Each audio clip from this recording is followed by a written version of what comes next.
Welcome to the Green Jobs Media Series. I'm your host, Jose Rayeros, and we're going to be covering topics around urban sustainability, climate justice, land regeneration, and circular economics. Today, we have our visit. Today, we're going to be talking with Stephanie Dalo. She is an engineer who teaches at UBC and also works in the Carbon Leadership Forum that is powered by the Zero Emissions Innovation Center.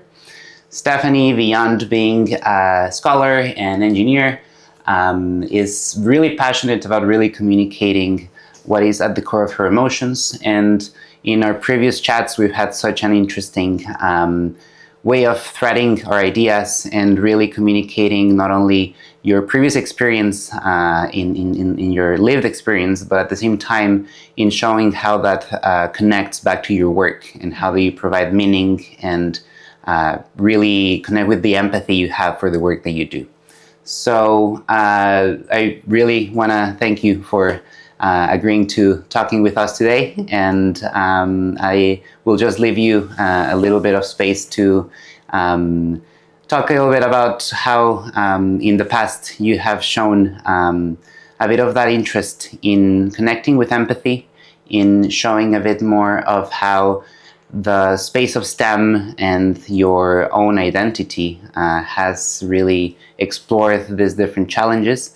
But through that, I want to ask you a little bit about embodied carbon and go through this metaphor of embodied hope and whatever that may have meaning for you. Yeah, thank you. I appreciate that question. Thank you for having me today to be able to speak about my experiences in engineering and how it really connects to what has driven me to be in the work that I'm doing today.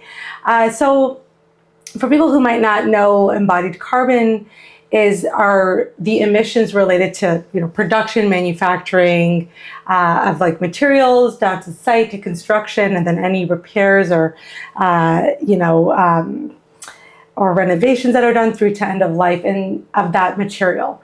And so when I think about that in this kind of, I like it, this metaphor of embodying hope, I think about the when we as a society or people come together and feel strongly that we have the capabilities and we have the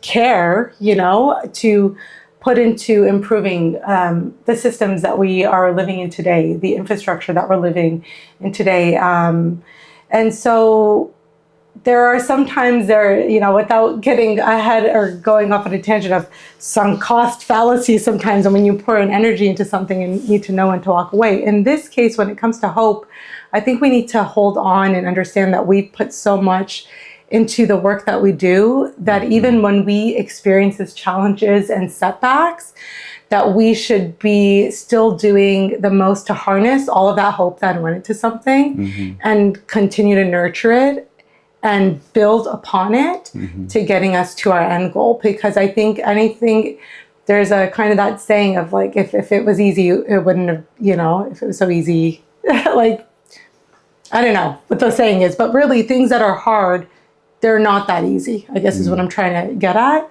And so we need to understand that if we're really in a way that is humbled and understanding that the things we have done have an impact and have externalities, and time tells us the impact and the severity of those things, then we should be able to look at it and think, okay, so we can solve this, and let's not lose hope on that, and let's come together and collaborate on how to do that. Totally. Yeah, that's beautifully put. And I think that as we navigate our conversation today, I really want to touch on your life experience to get where you are. So perhaps in that sense, where are you in life right now in terms of how your work connects to sustainability? And you can tell me a bit of what that path was about, but also maybe touching as well on how you encounter some of those systemic barriers, particularly thinking as a first generation woman, and with both your cultural heritage and how that reflects in your persona, as well as how that also inspires a certain way of working and belonging and representing your identity in the different workplaces or in the different ways that you have developed your leadership and your role in the engineering world, but as well in presenting yourself with the emotions needed for climate action. Awesome. Yeah, thank you. I mean, I'm so grateful and happy for where I get to be today. I'm now working at the Zero Emissions Innovation Center, and I'm managing the program, the Zero Emissions Innovation Center, and that program is focused on. Can we do this again? Yeah, it's like this, okay. But it's a nonprofit charitable organization that supports municipalities to decarbonize.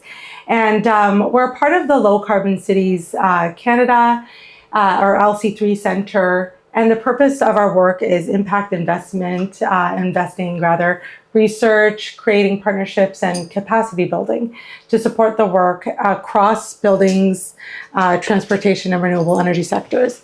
And a lot of our work right now is in the building sector. There's a lot of activity going on there. But the exciting part about ZEIC, Zero Emissions Innovation Center, is that we want to be also decarbonizing transportation and energy. And so, these things are forming, and we're figuring out how to tackle this. And we're looking, and we're actually excited that there's a lot of work happening in buildings that's going to sort of get us that momentum we need to start doing more in transportation and energy. And so the program that I'm managing, which is the Carbon Leadership Forum, is focused on reducing embodied carbon, which I explained earlier. We have the Zero Emissions Innovation Center, and the Zero Emissions Building Exchange, which is an online platform for people to learn strategies to decarbonize their buildings and reduce emissions of their buildings in different ways. And we like to profile leaders in the sector. And we have the BC Retrofit Accelerator, and that's a program that's just launched, which is about supporting retrofits across various different building types. The Building to Electrification is a broad coalition, that's come together towards electrifying buildings and reducing the reliance on fossil fuels. And we have other programs like the Near Zero, which is a research and incentive program, and has various streams that I encourage people to look into. It's a City of Vancouver initiative. And the Women for Climate, which is focused on empowering women in this space of climate leaders. And then the last one that I'll mention is we've started to grow and bring on folks that are focused on economic transformation related to all these things that we're talking about with decarbonization. What does that mean for, when we're thinking about capacity building, also for the workforce that we're going to be transforming? Yeah. Okay. So when I think about the fact that I get to be in this space, working with all of these people in an organization that is committed to innovating, I think about my journey coming from, structural background, and as much as I loved it, I wouldn't have chosen that path, because if I didn't enjoy that challenge of structural engineering and design, I did notice that I had to kind of be reined in sometimes of my focus, wanting to look at other things. Like if in a bridge rehabilitation project, which I'm working on, which is a part of a larger wide roadening project, road widening, and that impacts the community, and is the transportation and in terms of active transportation safe for the people and the way they use that roads. I would ask types of questions about how we could reuse materials, or how we can design safer systems, and sort of be told in a soft, gentle way, of course, but that's kind of out of your scope. You need to just focus on this bridge staying up. And so it was a little bit of a challenge for me to, to use that passion towards solving those problems when I felt like I was sort of pigeonholed. I think a lot of people get that sense sometimes. And I think there's a lot of benefits to it, because it helps you understand how to solve problems, and sometimes in a very controlled environment, in a controlled scope. But then at the same time, it also contributes to the siloing that we see, which is why when something does fail, or there is a catastrophic result of something, or even sometimes just financial, costs that we end up incurring because of miscommunication, I think that I started to realize that my path was taking me into that like higher level thinking. And it was also tricky because as someone who loves getting into the details, I was always trying to balance that. And then also being in the space, and I guess with my identity and my lived experiences, I didn't always have, nobody in my family told me to pursue engineering. I mean, STEM, first generation parents, anybody can relate, like science, technology, math, law, being a doctor, like everybody's parents often, tend to gravitate towards those types of fields. But I think I gravitated towards engineering because of my natural enjoyment, nerdily enough, of math, but also the problem solving, but not having a network to get into that. It required a lot of building that network, finding a mentor. And then in that journey to even getting to where I'm at today with Zeke, it actually had a lot of ups and downs in having to know, who I'm looking to for guidance and coaching and mentorship, but also understanding myself and my vision for myself and the kind of work I want to do, and learning how to balance like advice and trusting your instinct with that doesn't sit with me right. I feel like I still need to do this thing that somebody is discouraging me from doing. And even in my experience in that, there were waves of frustration and feeling let down and misunderstood. But in my growth, I'm starting to realize that, or deciding on, like, people aren't necessarily trying to do that. They're coming from a good place and they want what's best for you. But the maybe challenges, and maybe it's unfair to say this word, but limitations with people who I was looking to who are more established in their fields, the field of sustainability and climate justice and everything is very new and constantly changing. And there's constantly stuff we're learning and interpreting, analyzing, misinterpreting, and I think it puts people out of their comfort zone.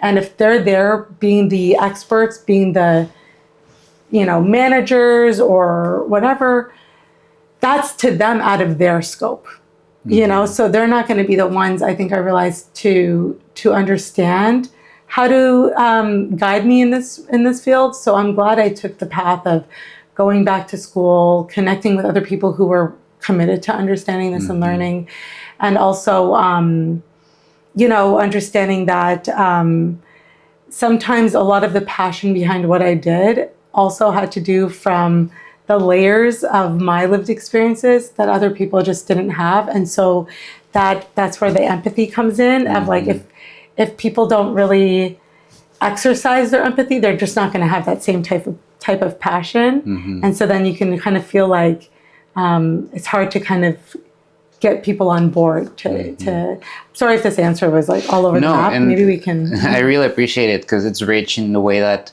you talk about how there's, and I'm sensing this, but a level of individualization in how we think of our careers. And from what I'm hearing, you have gone through that path of trailblazing your own path to finding your career and your place and what you're passionate about. And that required a lot of listening into your own needs and into your own passion and what called you, which I think it's super important for everyone who's in this career development path, right? Because, we're just thrown into university and into all of these different programs, or for some people it's not even that way, and it's just society telling us what to do and how to do it, but without really considering who we are, our identity, and also what is the common identity that is taken for granted. And in many instances that is not the first generation, that is not the female in STEM, that is not all of those different cultural views that are so rich and can bring so much to the work, but because there is not a direct representation as of now in the people designing all of these different programs, in the people leading all of these different organizations, it can be really hard to see yourself in these places. Totally. Absolutely. You hit the nail on the head. And I think also learning about what we mean by diversity and equity and inclusion, representation is that like that added layer to diversity that I think people are missing, where you might have, and also you can define diversity in different ways of like different experiences and like in work, your industry versus your cultural, backgrounds. But if you have people from different marginalized groups, if you only have one person representing a marginalized group, and then everyone else identifies with one common group, that person who's the only outlier, sometimes when they say something, it just seems like the outlier, or it seems like they don't represent the whole, it's not a monolith of who they represent. That's one. And two, it puts a lot of pressure on the one person who might bring, that's why representation also means to bring more, to find more balance in that diversity that's being represented, instead of just having, I'm trying to dance around, but when you see like a board, or my experience rather, I was the only woman at a group of like a table of 20 men, or 20 white men even. And I still had a lot of like character and I was very direct, but oftentimes I would feel that I wasn't always landing with people, because what I would say maybe is bringing a different insight that could be on its own. But if there weren't other people who had the same understanding of sustainability and these goals and why they matter, then I was kind of just like, okay, that's just a thought. That's a nice to know. But in fact, I heard these direct words once told to me of like, the sentiment is nice, but we need to worry about this bridge staying up, So when you bring that, you sort of get dismissed, and then you get discouraged from continuing to bring it up, because you just become a broken record. And and I'm okay with being a broken record, but then eventually the space isn't created for you to be there anymore if they know what you're going to be bringing up and they don't want to continue hearing it, So I think having balance in, the people that are around you, and making sure that you're not one person working against a current, I think it was a lesson I had to learn, because I used to feel a little bit driven by that of like, no, like, I know that they want it. I know that this is like the direction people want to move in. And I know that like we from a larger top down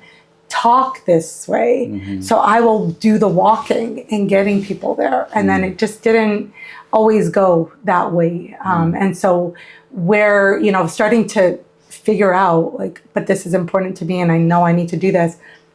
That was like, the beauty of that is it took me to meeting the people who were there too. So that I wasn't a lone wolf in this, it's actually, it takes a village, as they say.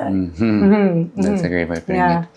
Something I really thought about in our last few words is a bit of how, at least speaking from my experience with my generation, a lot of people are just graduating or they're coming out of these activist spaces, and we're energized, we're ready to mobilize, but there is this lack of collective agreement on what is attainable right now, and the different methods that we can get to whatever that sustainable future looks like. And I do sense a lot of unwillingness to work within the systems that currently hold the power, the decision making, or even just the stage for young people to really catalyze those climate solutions, really look for the change needed. And I just want to see how you have explored that by trying to balance a little bit of that pragmatism and practicality, working with SEEK and working with a lot of different organizations, as well as stakeholders such as developers and government, who often in the activist space would call out for not doing enough. And how do you communicate the need for accountability, but also do you still struggle with, this, lack of action and lack of representation of your more radical values and ideas and, what you started with in the beginning? Yeah, I laugh because I definitely would get really frustrated when I was coming up and speaking, and I got along very well with like the folks who were like very senior in our like in the organizations I was. I always had very good relationships with them, even though I had that kind of energy that I would bring, and but they would still sort of, now when I look back on it, be like curbing my expectations and would say things that were, in hindsight, very, or even at the time, frustrating to hear, like, you're very altruistic, or well, you're very impatient, or you're, work on your patience, and da da da. And I was like, I mean, maybe also I could admit too, as I age, that like, yeah, a lot of people have been trying, and I myself have been trying, and I could see that probably the average person who doesn't have like golden retriever energy like I do, that like they would just like give up. They would just say like, I got to put my head down, go into work, stop doing all this extra stuff that's just making me exhausted mentally and emotionally. Just show up, do my work, get a raise, get promoted, to continue in this type of like direction. I know why people get there. I'm glad I haven't gotten there, and I'm glad that I, instead looked at my altruism and my patience as, on one hand, it's just healthy in general in life to have good patience, and understand things take time. I get that, and I stand by that. But I think we need to bring our radical energy sometimes to say, this is an emergency. Not an emergency in a way to make people feel afraid, like we cannot solve this. We are very smart. We've come this far as a society around the world in various ways, whether it's like in Western ways and approaches to indigenous. We've learned how to survive. We are resilient. We know how to do that. So, but also at the same time, we know that there are certain threats to our to the way that we know that we like the demand that we need in terms of power, in terms of resources, in terms of education and healthcare and infrastructure, that we need to take it seriously, and we need to bring some of that pressure, but to I guess I try my best to think of it as, how do I turn my radicalized energy into actionable steps? And I guess there's also that balance too, though, of finding ways within your circles, within your organizations, to find the leaders there who will empower you and lift you. But then I guess, again, it comes back to understanding, though, sometimes the reality of why that's difficult for you to even think of right, meaningful actions that are pragmatic in a system that when you're young and you're just starting out, you're not even given the kind of opportunities to understand the process. You're sort of just given this like, hey, do this work, do this little task that fits into the bigger picture that's above your pay grade to understand how it all goes down, and also people, I'm not trying to be negative in any way, but just the realist and being as real as I can in my experiences of probably what was happening, of maybe why sometimes I wasn't put in front of clients, even though I had always really good experiences with working face-to-face with clients, was maybe some people in the organization, I can say this actually confidently, almost being afraid of the things I would say, because then it would make them accountable to delivering on these things, that they were not ready to take those types of risks, to be like innovating in that type of way. Because there's a lot of, again, that process of trying and iterating in an iterative way of learning and failing. And right now the systems also are not set up to be as forgiving in terms of like the risk sharing and those aspects. Yeah, it always makes me think like, because I've shared that feeling where I've just been very outspoken. And for example, there's one interview where I really express my more, radical views and my eagerness to communicate I don't know, it was in a communications role, for example. So I talked about the need for more decolonial language, and especially today that is Truth and Reconciliation Day. Yes.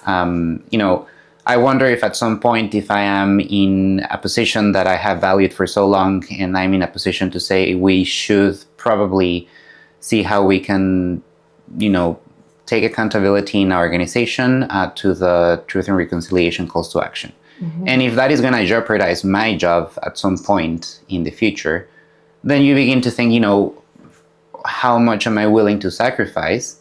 And if in even the case that, say, I am too eager to say something that people will not be happy about because, our institutions and organizations are embedded in colonial systems, will that, number one, in any case, get me, not a growth opportunity in the future?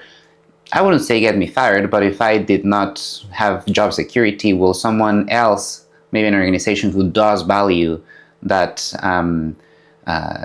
impetu to be vocal about things, will they hire me because I am willing to be part of that and sacrifice my individuality for the collective? So, especially, young people who don't have the money, who are chasing every single opportunity, how do we come up, in these professional spaces, willing to be part of these movements, but also not willing to just not having money for next month? Yeah. And as we're facing the worst way that we can enter our job careers, and there's unaffordability in housing, food, all of these different things, and then we're also bearing the news of a very broken world. There's genocide in Palestine. There is so many injustices across the world, and we are also experiencing our own versions of that injustice in Canada and Turtle Island. So yeah, I completely resonate with that, and it's just really, really hard to do that. Something I would like to steer from this conversation is, we mentioned at some point this meme around how growing up under capitalism is also pushing you to unlearn empathy. And I think that I would like to hear more about what that has meaning, especially as your career has advanced and you have explored more of these spaces where you're in the room with decision makers and with senior leadership that often doesn't look like you, doesn't have the same experiences as you. And yeah, I don't know, especially on that sense. Yeah, I mean, oh my gosh, thank you for all of that. First of all, yeah, today is National Truth and Reconciliation Day. So I'm glad you brought that up so that we can acknowledge the land that we're on, which is the unceded and traditional lands of the Musqueam, Tsleil-Waututh, and Squamish First Nations. And when I think about what that means, and I think about, reconciliation is one part, and we know that climate justice and social justice, maybe not everybody knows this, but I'm a big, I believe at its core that climate justice will never be achieved unless we also achieve social justice. And reconciliation, what does that mean? And how do we actually do that? Well, I think that's why I used to almost not think as much about the part of it, which was the truth part. And as I continue, I'm just pulling this up here. As I think about what you mentioned with genocide happening in Palestine, and why it's even tricky, it shouldn't be, but why it's so hard for people to be bringing this up is there's a lot of people out there that think that it's complex and think that there are layers to it. And there's a lot of information that people are not seeing and don't have access to. And on one hand, it's because it's devastating and it might mobilize people in a way that people who are in governmental roles and other would not be able to figure out how to even manage that. It would be very disruptive to them. But as where we come from in our role and why this is so much bigger than us is that if we're really trying to move in this direction of again, of being able to prosper as a humanity and understand that the beauty of like the different dimensions to people, and like the people who are in their indigenous values and their cores, to people who, in what used to be romanticized about colonialism is like that exploration side of things. And I do understand as a people and as engineers, that's like amazing to explore and know what we can learn and do, but at what cost? At what social cost does that come? And so, to like recognizing my role or my relationship to this land, I think about, as a first generation Assyrian, Armenian, Chaldean, my family was displaced, and there is generational trauma that influenced me in the way I moved through life, and that caused layers and challenges that other people who didn't have those experiences could never have understood, and I would have never even been able to explain it or even comfortably ask them to like have that type of like understanding and sympathy for me. Yeah. But then when I see these things happening in the world, I think we need to be able to acknowledge that we cannot talk about truth and reconciliation. We cannot talk about land acknowledgements in a way that alludes to these things being a part of the past. When currently today, colonialism is ongoing, it's happening now, and it's actively working against our climate and our social and our sustainability goals. So if we cannot, and then for people who might hear this, that might feel angered at what I'm saying, and they feel that all I can say to those people who are really in this space of climate and really care is to, again, bring compassion and bring empathy and try to understand that there could be layers to this, that without sounding a type of way, we've been molded to be thinking about things a type of way. And even my understanding of what's been happening has changed drastically in the last year because of me choosing to do my own learning and critical thinking. We cannot rely sometimes on the structures that exist that we are calling out as having failed us to be able to tell us what is going on and how to move forward. We need to, and I think it, without sounding cheesy, should always come from a place of love, of, I think in this, back to the main point of that, capitalism kind of, is what causes or how is it, like unlearning, it made us unlearn empathy.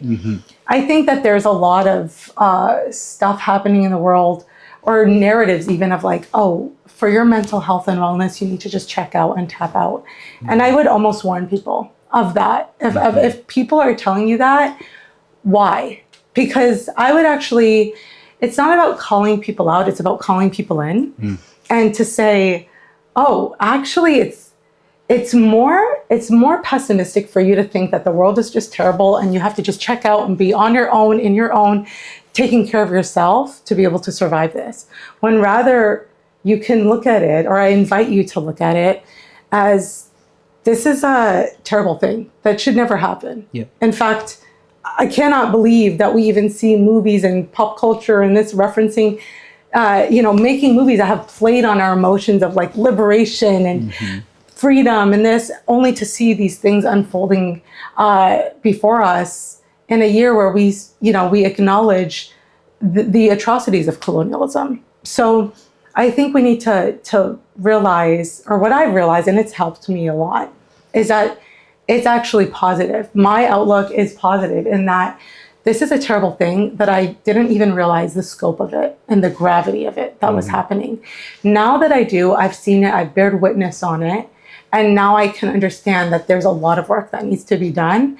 And my sanity comes from the other people who see that this is just non-negotiable. We cannot allow these things to continue. This is the most truest form of reconciliation, would be to be listening to the voices of these lands, hear the indigenous people of these lands today, who are asking and calling on our governments and to see what's happening as this is working against reconciliation. And I think that in some ways it's going to be messy to try to move forward from that, but that's a part of transformation. It's not going to always be this like perfect, easy path forward, but that there's a lot of opportunities for us because if that's where we're at, I think we can only get better, right? Totally. So yeah, and that brings a lot of hope. I think about a year ago, when people were coming out to disagree with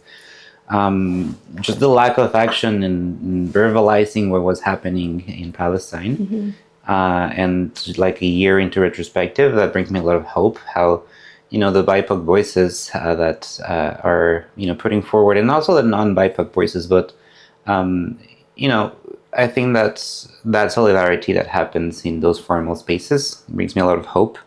And because it happens and in the most local way possible. I've known of institutions that I have belonged to and other organizations that I have worked with that have had repercussions for people expressing their political views in things that should not be partisan at this point, and that should be part of what we preach every day with our these words that we use all the time, and as we said, reconciliation and climate justice and all of this, because they're so intersected and it's the same kind of oppression, right? Exactly. And can I say, because you made a point that I forgot to touch on, is how do we navigate this? And this is our role in the system, right? Is that and this is, again, without trying to sound very, however people might interpret it, but